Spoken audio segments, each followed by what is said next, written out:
할렐루야. 지난 한 주간도 우리 하나님 은혜 가운데 평안하셨습니까? 특별히 지난 한 주간은 우리가 주일학교, 여름 성경학교와 또한 수련을 앞두고 특별 새벽기도회로 모였습니다. 하나님께서 또한 새벽을 깨우며 또한 금식까지 하면서 기도한 우리 성도들의 모든 기도를 들으시고 하나님의 때에 가장 좋으신 모습으로 응답해 주실 줄 분명히 믿습니다. 오늘 우리가 사도행전 1장 12절에서 15절까지 읽었는데요.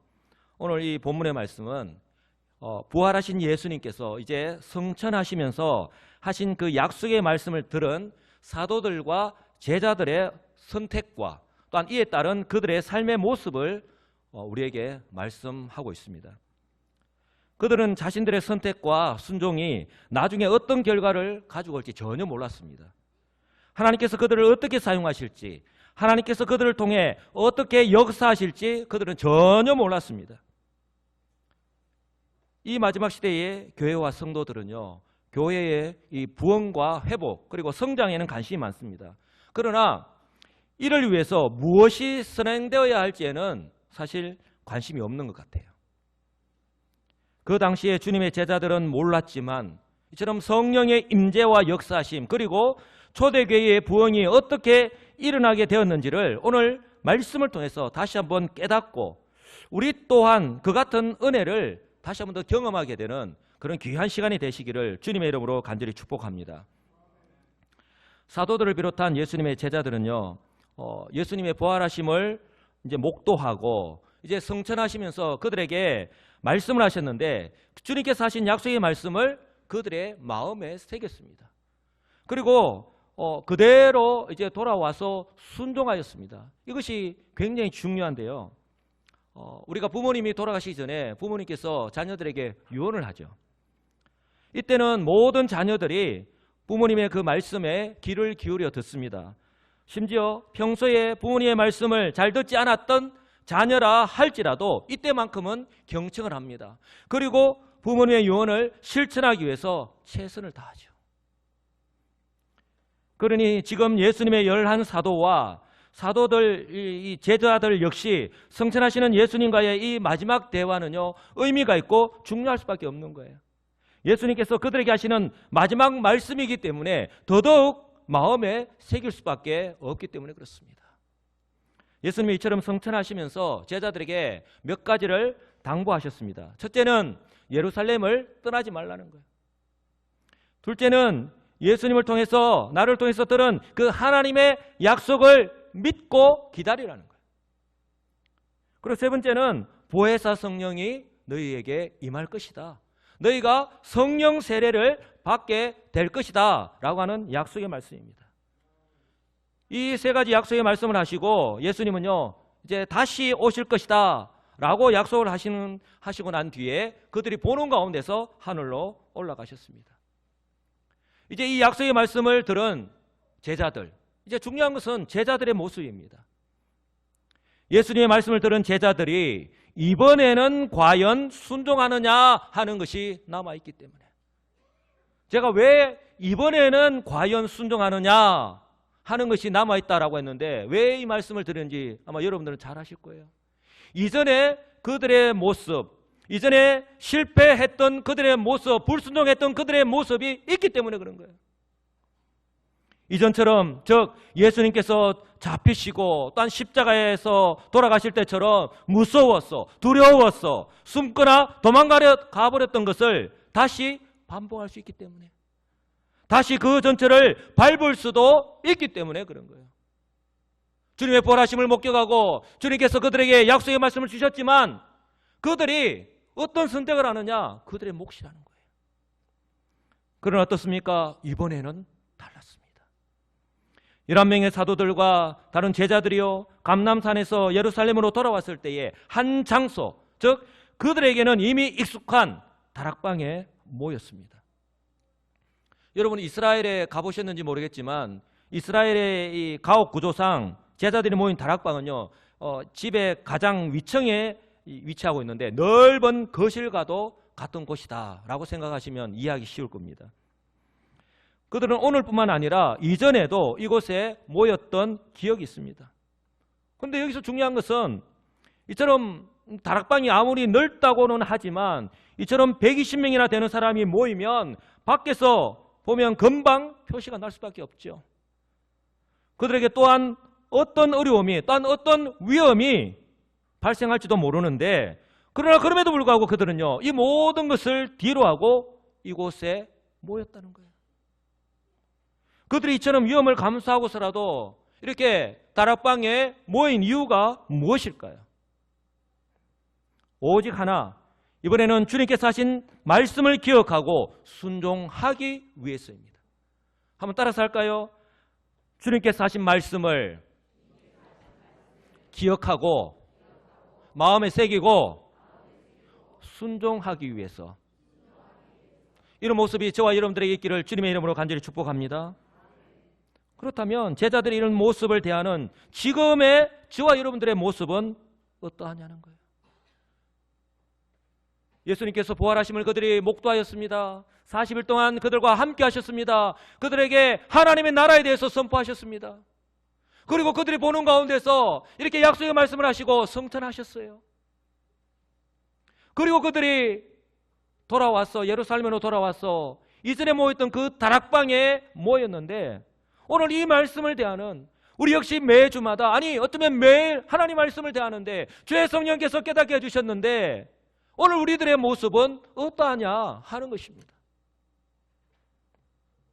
어쩌면 우리도요, 그들처럼 비록 어제는 실수할 수 있고 또 실패하는 삶을 살았을 수도 있습니다. 그러나 오늘 이 사도들과 제자들처럼 하나님의 말씀을 마음에 새기고 순종하는 모습이 필요함을 믿으시기 바랍니다. 아니면 어쩌면 우리 모습 가운데 이러면 안 되는데 하면서도 오늘 또 여전히 어제의 실수를 되풀이하면서 살아가고 있는 것이 우리들의 모습은 아닌지 한번 돌아보아야 할 것입니다. 그러기에 우리들에게 있어서 오늘이라고 하는 이 시간은요, 참으로 중요합니다. 왜냐하면 어제와는 다른 새로운 삶, 변화된 삶을 살아갈 수 있는 기회이기 때문에 그렇습니다. 오늘 나에게 주시는 하나님의 말씀을 주의 성령께서 깨닫게 해주실 때에 오늘 제자들처럼 그 말씀을 마음에 새기고, 비록 어제까지는 수많은 실수를 하고 또 실패의 삶을 살았다 하더라도 오늘은 순종의 자리로 나아갈 수 있기 때문입니다. 이것이 은혜인 줄 믿으시기 바랍니다. 이런 은혜가 저와 여러분들에게 풍성하게 임하기를 간절히 소망합니다. 이처럼 부활하신 주님을 목도하고 또한 성천하시면서 하신 말씀을 기억하여서 예루살렘으로 돌아와서 이전에 그들이 모였던 그 다락방에 다시 모인 120명처럼 저와 여러분이요, 저와 여러분들 또한 이 하나님의 말씀을 다시 한 번 더 마음에 새기고 순종하시는 은혜가 있기를 간절히 소망합니다. 이것이 진정 참으로 지혜로운 자의 모습이고, 또한 성경에서 말씀하시는 바 이 말세의 때를 살아가는 저와 여러분들에게 꼭 필요한 모습이기 때문에 그렇습니다. 오늘 예배를 드리고 있는 저와 여러분들, 우리 여수 시민교회가 이런 은혜가 임하기를 주 예수님의 이름으로 간절히 축복합니다. 그러면 그들이 이렇게 예루살렘으로 돌아와서 그들에게 익숙한 이 다락방에 모여서 무엇을 했느냐 하는 것입니다. 그들은 오직 기도에 전념하였습니다. 예수님의 부활과 성천을 목도한 사도들과 성도들이 한 일은요, 오직 하나, 그들은 감람산에서 돌아오자 흩어지지 않았고 이전처럼 각자의 마음이 달랐기 때문에 흩어지지 않았고 자주 모였던 장소인 그 다락방에 모였습니다. 그리고 그곳에서 한 마음으로 간절하게 기도하였습니다. 13절로 15절에 보시면 들어가 그들이 유하는 다락방으로 올라가니 마음을 같이하여, 여기서 마음을 같이하였다는 말은 한 마음이다, 한 마음이 되었다는 말씀이에요. 오로지 기도에 힘쓰더라. 모인 무리의 수가 약 120명이나 되더라. 사랑하는 성도 여러분, 이전에 실패했던 그들, 이전에 흩어졌던 그들과는 달리 이번에는 흩어지지 않고 한 곳에 모였습니다. 그리고 주님께서 하신 말씀을 기억하여 마음을 같이하여서 간절히 기도하였습니다. 정말 주님께서 다시 오실 때가 되어가고 있는 이 말세의 때에 정말 저와 여러분들이 이 마지막 시대의 성도들이 교회를 중심으로 모이기를 힘써야 하고 또 한 마음으로 기도해야 하는 이유가 바로 여기에 있다고 하는 사실을 꼭 기억하시기 바랍니다. 바로 우리 여수시민교회가 바로 이런 교회가 되어야 할 줄 믿습니다. 그들은요, 오늘 예수님께서 하신 그 약속의 말씀을 믿고 돌아와서 한 곳에 모여서 이렇게 기도하였는데 불과 며칠 뒤에 일주일 정도죠. 즉 오순절에 어떤 일이 일어날 줄 그들은 아무도 몰랐습니다. 그저 그들은요, 예수님께서 하신 약속의 말씀을 믿고 순종했을 뿐입니다. 여기서 우리가 주목해야 될 단어가 나오는데 바로 다락방이라고 하는 거예요. 그들이 항상 모였던 장소. 우리가 항상 모이는 장소 바로 교회를 대표하지요. 그들이 항상 모였던 장소. 많은 신학자들은요, 이곳이 예수님께서 마지막으로 성만찬을 하셨던 장소이다. 또 예수님께서 십자가를 지실 때에 제자들이 피해서 도망했던 장소, 숨었던 장소가 바로 이 장소이다 라고 합니다. 이처럼 그들이 자주 모였고 익숙한 장소임에 틀림이 없습니다. 그리고 오늘 또다시 그들이 그 자리에 모였습니다. 한 가지 분명한 것은요, 오늘 이곳에 모인 그들은 이전과는 달랐다고 하는 거예요. 무엇보다도 모든 사람들이 마음이 하나가 되었습니다. 그리고 주님께서 하신 말씀이 이루어지는 그 때를 바라보면서 간절히 기도하였은 거예요. 비록 주님께서 하신 약속의 말씀이 구체적으로 그들에게 어떤 모습으로 이루어질지는 모르지만 주님께서 하신 약속의 말씀을 믿고 그것이 이루어지기를 기대하면서 기도하면서 간절하게 기다렸다고 하는 사실이에요. 오늘 13절을 보시면 그들이 들어가서 마가 요한의 이 다락방에 들어가서 그들이 요한은 다락방으로 올라가니 베드로, 요한, 야고보, 안드레와 빌립, 도마와 바돌로메, 마테와 및 알페오의 아들 야고보, 셀로닌 시몬, 야고보의 아들 유다가 다 거기 있어 여자들과 예수의 어머니 마리아와 예수의 아들과 더불어 마음을 같이하여 오로지 기도에 힘쓰더라. 여러분, 왜 성경에서 이렇게 11명의 사도와 또한 예수님께서 부활하셨을 때에 그 무덤가에 갔던 여자들, 그리고 잘 등장하지 않았던 이 예수님의 육신의 형제들 이름까지 거론을 하면서 그들이 이렇게 마음을 같이하여서 이곳에 모여서 기도했다라고 말씀하고 있을까요? 이전에 그들은요, 마음이 하나 되지 못하였다는 거예요. 그러나 이번에는 달랐다고 하는 것을 보여주는 거예요. 이번에는 마음이 하나 되어서 그들이 사도들과 그 여자들과 예수님의 육신의 형제들까지 한 곳에 모여서 기도했다고 하는 것을 말씀하고 있는 거예요. 바로 무엇을 우리에게 교훈하고 있는 거예요? 저와 여러분들이 이곳 바로 우리 여수 시민교회 이곳에 오늘 이 한 사람 한 사람의 이름이 거명되듯이 저와 여러분들이 한 사람 한 사람의 이름이 이렇게 거명되어서 하나님께서 하신 그 약속의 말씀을 믿고 이 자리에 모여서 마음이 하나 되어서 기도하였더라. 바로 우리 하나님은요, 우리에게 그것을 원하시는 거예요. 여기에 이름에 저와 여러분들이 이름이 있어야 되지 않겠어요? 저와 여러분들이 모일 때에 그 약속의 말씀을 기억하고 기대하고 이 자리에 모여서 기도해야 되지 않겠습니까? 이처럼 마음이 하나 되어서 저희 몸된 교회에 모여서 기도하는 것 참으로 중요합니다. 만약에 이곳에 모인 숫자가 120명이 아니라 수백 명이 모였다 할지라도 그들의 마음이 하나 되지 못하고 나누어져 있다면 결코 하나 된 힘을 발휘하지 못할 거예요. 여러분, 빛을 하나로 모을 때에 종이를 태울 수 있듯이 이처럼 그들이 한 곳에 모이는 것 정말 중요합니다. 그러나 그들이 이곳에 한 곳에 모인 것도 중요하지만 이렇게 한 곳에 모인 그들의 마음이 하나가 되었다라고 하는 것, 그것이 더 중요하다는 거예요. 그리고 그들이 주님의 약속의 말씀을 기억하면서 이렇게 하나 된 마음으로 간절하게 기도하였다고 하는 것은 더더욱 중요하다고 하는 것입니다. 저와 여러분들이 오늘 이 거룩한 주일에 이곳에 모여서 예배를 드리고 있는데 지금 하나님의 약속의 말씀을 받고 있는데 저와 여러분들은 어떤 마음, 어떤 모습으로 이 자리에서 예배를 드리고 있느냐? 한 번에 예배를 드리는 것으로 만족하고 있느냐? 아니면 정말 한 주간 동안 이 시간을 기대하면서 기도하면서 하나님께서 나에게 어떤 말씀을 주실지, 그리고 나는 또 그 말씀을 내 마음판에 새기고 또 어떻게 살아가야 될 것인지 그것을 기대하면서 오늘 성령께서 나에게 어떤 깨달음을 주실지 기대하면서 이 자리에 나왔느냐 하는 것이 참으로 중요하다고 하는 사실이에요. 오늘 우리가 교회를 중심으로 모이는 것 이상으로 중요한 것이 우리의 마음이 하나가 되는 것, 그리고 주님의 뜻을 구하며 기도하는 것이 중요하다고 하는 사실을 꼭 기억하시기를 간절히 소망합니다. 오늘 성경에서 계수에서 밝히고 있듯이 11명의 사도를 비롯하여 모인 사람의 숫자가 120명이나 되었다고 말씀합니다. 또 한 가지 특징적인 것은 예수님께 호의적이지 않았던 예수님의 육신의 형제들도 오늘 이 기도의 자리에 함께 했다고 하는 사실이에요. 이처럼 그들이 한 곳에 모인 이유, 또 마음을 같이 한 이유, 오직 주님의 약속의 말씀을 믿고 하나님께 간절히 기도하기 위해서임을 여러분들 꼭 기억하시기 바랍니다. 오늘 우리들의 모습을 한번 돌아봅시다. 비록 저와 여러분들은요, 이 사람들처럼 예수님의 죽으심과 부활하심 그리고 승천하시는 장면을 직접 목도하지는 못했습니다. 그러나 저와 여러분들은요, 그들보다 더 복된 자들이에요. 왜냐하면 저와 여러분들은 하나님께서 주신 선물, 즉 성경과 선물을 이미 선물로 받았고요, 그 성령께서 우리에게 임했다는 증거로 주 예수를 나의 구주로 믿고 고백하며 그 하나님의 은혜 안에서 우리가 살아가고 있기 때문에 그렇습니다. 그러니 저와 여러분들이 더 복된 자들이 아닙니까?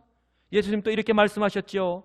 요한복음 20장 29절에 너는 나를 본고로 믿느냐? 보지 못하고 믿는 자들은 복되도다. 아멘. 저와 여러분들은 비록 예수님의 그 부활 성천 우리 비록 목도하지는 못했지만 이 성경 말씀을 통해서 주의 성령으로 말미암아 깨닫게 해주시고 그것을 믿는 믿음을 선물로 받았으니 저와 여러분들이 얼마나 복된 자들이냐 하는 것입니다. 사랑하는 성도 여러분, 그러니 이제 이렇게 변화된 하나님 은혜로 살아간다고 하는 저와 여러분들이 무엇이 필요하냐? 정말 이 주의 몸된 교회에 지금 필요한 것이 무엇이냐 하는 것입니다. 농부가 봄에 씨를 뿌리면서 가을에 추수할 것을 절대로 염려하지 않습니다.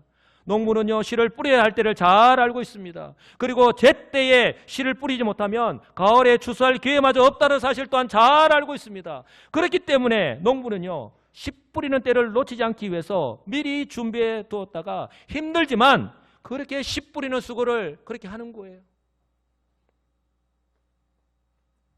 저와 여러분들에게는 이런 모습들이 있는지요? 여러분, 미국에 전 세계에서 제일 좋다고 하는 대학이 미국의 하버드 대학입니다. 이 하버드의 졸업생들에게 전해 내려오는 충고가 하나 있습니다. 추수 때 바쁘려면 씨 뿌릴 때 바빠야 한다 하는 거예요. 평범한 진리예요. 모든 것은요, 그냥 저절로 이루어지는 것은 하나도 없다고 하는 거예요. 여러분, 풍성한 삶의 열매를 원하십니까? 그렇다면 이 평범한 진리를 꼭 기억하시기 바랍니다. 열매는요, 씨를 뿌려야 할 때에 씨 뿌리는 수고가 반드시 뒤따라야 한다고 하는 사실입니다. 그러니 지금 아직 기회가 있을 때에 이 기회를 놓치지 않기를 간절히 소망합니다. 아직 정리정돈되지 않는 우리의 마음밭을 다시 한 번 더 일구시기를 간절히 소망합니다. 지금까지 내가 알고 있으면서도 오랫동안 방치해온 이 마음의 가시덤불을 과감하게 걷어내시는 저와 여러분들 되시기를 간절히 소망합니다. 마음밭의 가장자리에 오랫동안 자리 잡고 있는 잘못된 습관들, 영적인 게으름과 교만의 굵은 돌을요, 성령의 곡괭이로 과감하게 파내시는 그 수고를 아끼지 않으시는 이 자리에 참석하신 우리 성도님 되시기를 주님의 이름으로 간절히 축복합니다. 그리고 그 자리에 다시 하나님의 말씀과 기도 그리고 순종의 씨앗을 심는 지혜로운 우리 성도님 되시기를 간절히 소망합니다. 여러분, 언제 그렇게 해야 됩니까? 바로 지금입니다. 우리가 6개월을 보냈습니다. 엊그제 시작했던 이 2018년이요, 벌써 6개월이 지났어요. 벌써 7월입니다. 근데 내일 모레면 벌써 7월 중순으로 접어드는 거예요. 내가 처음에 가졌던 그 열심, 그 마음 어느새 식어져 버리지 않았습니까? 날씨가 점점 더워지니까 이제 내가 말씀을 읽는 것도 또 또 내가 기도하는 것도 나도 모르는 새 그 열심히 식어져 버리지 않았다는 거예요. 우리의 자녀들이 여름 성경학교와 수련을 앞두고 있는 지금이요, 비록 날씨는 덥고 또 장마철 기간이지만, 그래서 모든 사람들이 어렵고 힘들다고 하는 이때가 바로 우리가요 더더욱 깨어서 기도해야 될 때, 하나님께서 우리에게 주신 기회의 때임을 꼭 기억하시기 바랍니다. 그들처럼. 그래서 오늘 예수님께서 성천하시면서 하신 이 약속의 말씀을 듣고 순종하는 바로 이 초대교회의 이 사도들과 제자들처럼 한 마음으로 다시금 기도의 씨앗을 뿌리시는 우리 성도님 되시기를 주님의 이름으로 간절히 축복합니다.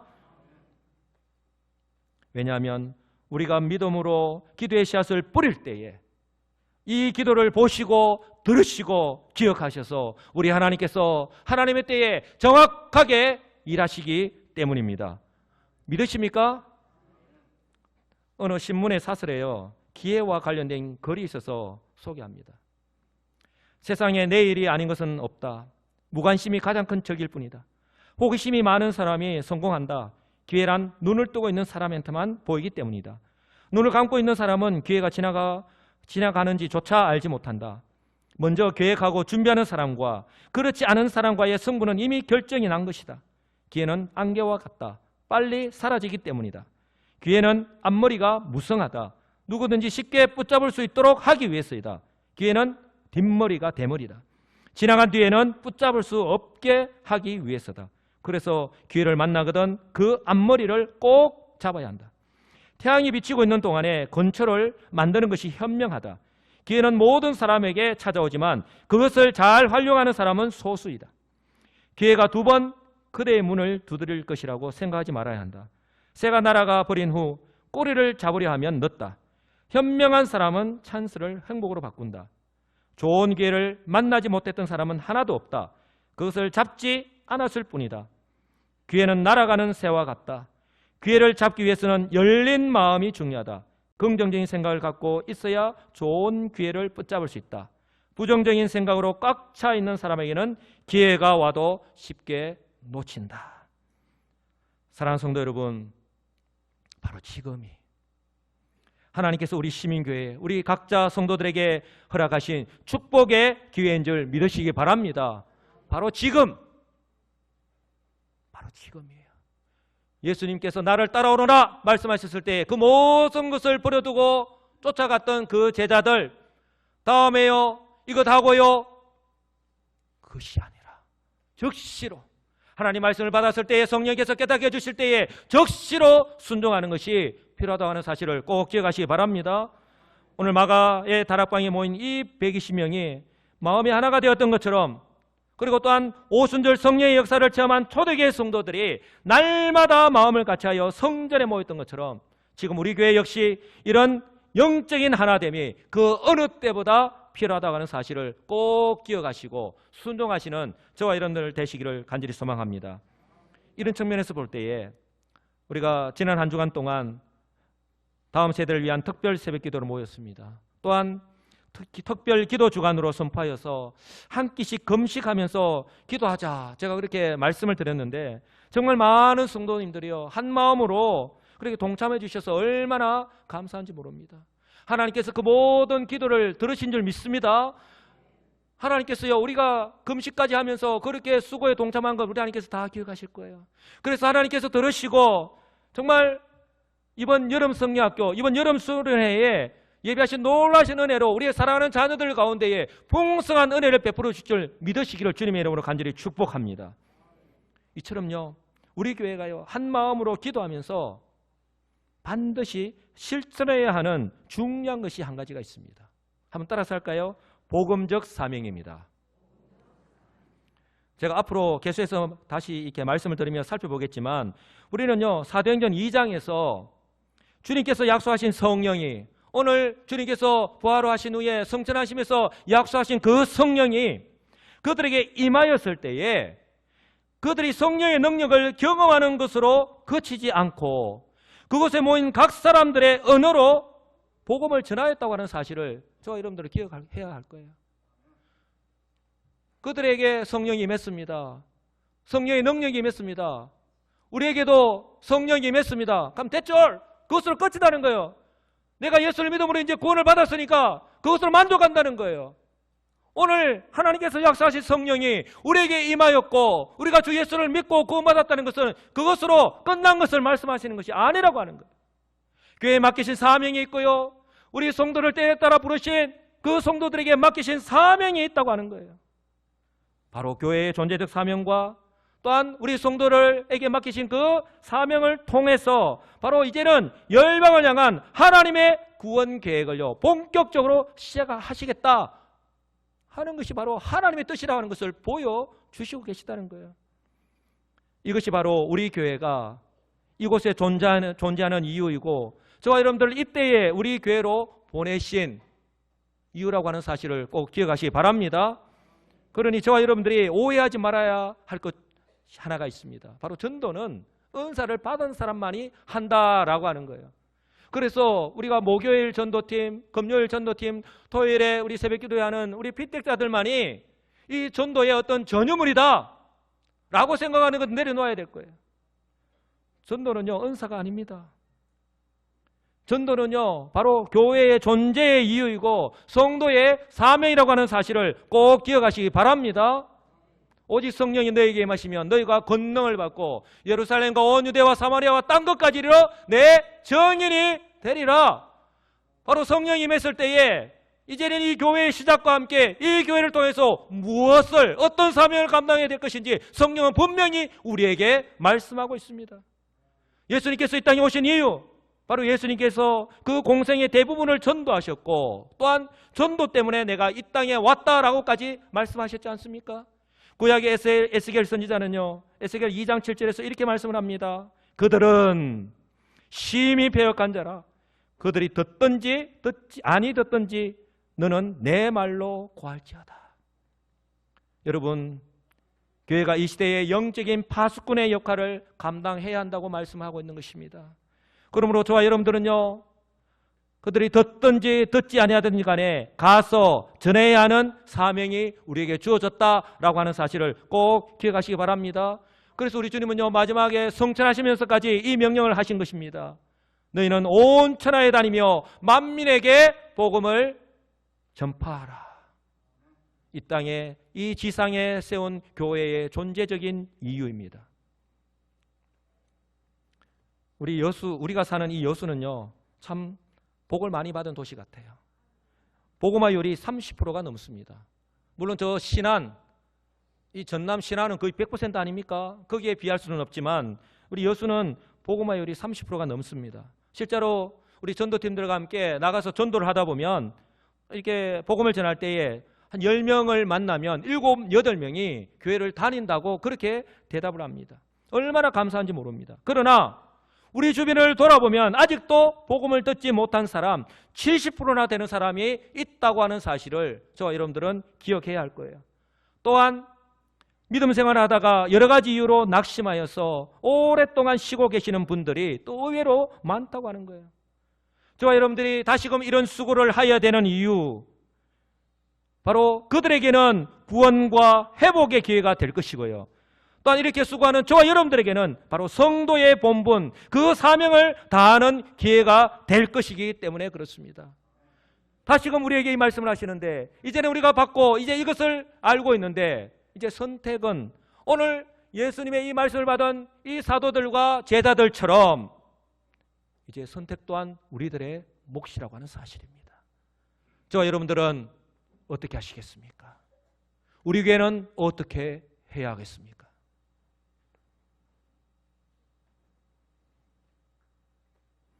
사랑하는 성도 여러분, 우리 시민교회가 하나된 마음으로 교회에 모여야 되는 이유 바로 다락방에 모인 이 120명의 제자들처럼 또한 초대교회 성도들처럼 마음이 하나 되어서 기도해야 하는 이유는요 충분합니다. 이런 은혜가 우리 시민교회에 속한 성도들 한 사람 한 사람에게 충만하게 임하기를 주님의 이름으로 간절히 축복합니다. 그렇습니다.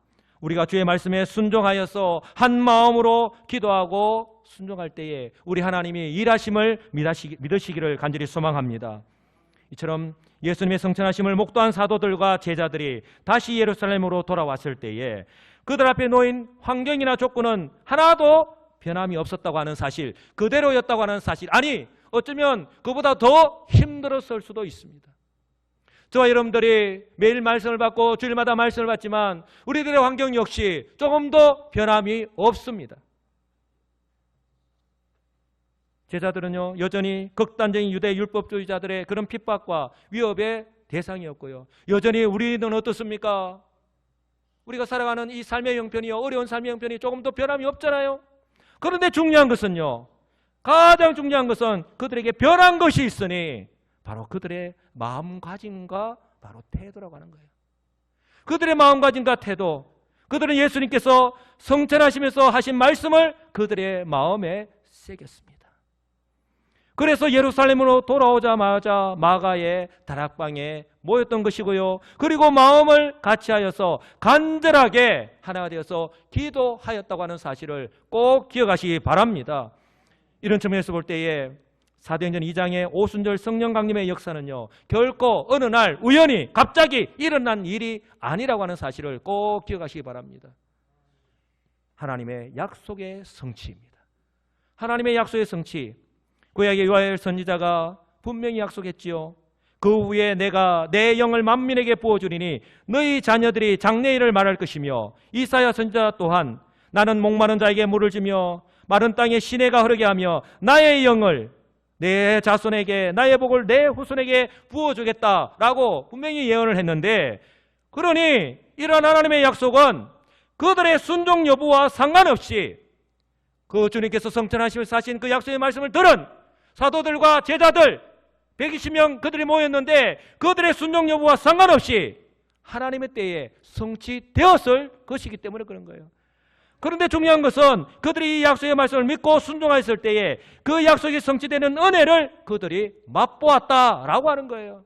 그 현장에서, 즉 성령의 강림과 성령의 충만한 은혜를 그들이 맛보았다는 거예요. 그들이 경험했다고 하는 사실입니다. 사랑하는 성도 여러분, 하나님의 이 약속의 성취는요, 그들의 삶을 이전과는 완전히 다른 모습으로 바꿔놓는 그런 계기가 되었습니다.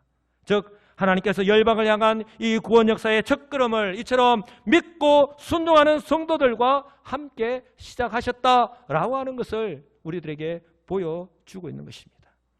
이제 말씀을 맺습니다. 사랑하는 성도 여러분, 하나님이 일하시는 방법은요, 이 말세의 때도 동일하다고 하는 사실을 꼭 기억하시기 바랍니다. 그러므로 지금 우리 교회가 해야 할 일은 바로 주님의 부활과 성천을 목도한 제자들처럼 주님의 이 약속의 말씀을 믿고 기억하여서 이 주님의 몸된 교회를 중심으로 다시금 모이기를 힘써야 한다는 거예요. 그리고 마음을 같이하여서 주의 뜻을 구하며 간절하게 기도하는 모습이 그 어느 때보다도 필요하다고 하는 사실, 그리고 순종하는 삶을 살아가야 한다고 하는 사실을 꼭 기억하시기 바랍니다. 왜냐하면 그럴 때에, 우리가 미처 생각하지 못할 때에 생각하지 못한 방법과 그런 모습으로 하나님께서는 반드시 응답하실 것이기 때문입니다. 2000년 전 사도들과 제자들이 하나님의 약속이 성취되는 그 현장에서 전혀 예상치 못했던 방법으로 역사하시는 그 하나님의 은혜를 경험하고 또 하나님의 구원 역사에 쓰임받는 주인공이 된 것처럼, 이제는 오늘 나에게 하시는 말씀을 믿고 순종하는 우리 시민교회 성도들이 바로 이 하나님의 역사하심의 현장에서 그 은혜를 목도하고 그 하나님의 구원 역사에 쓰임받는 그런 주인공들이 다 되시기를, 이런 은혜와 복을 누리는 우리 모든 성도님들이 되시기를 우리 주 예수 그리스도의 이름으로 간절히 축복합니다. 아멘.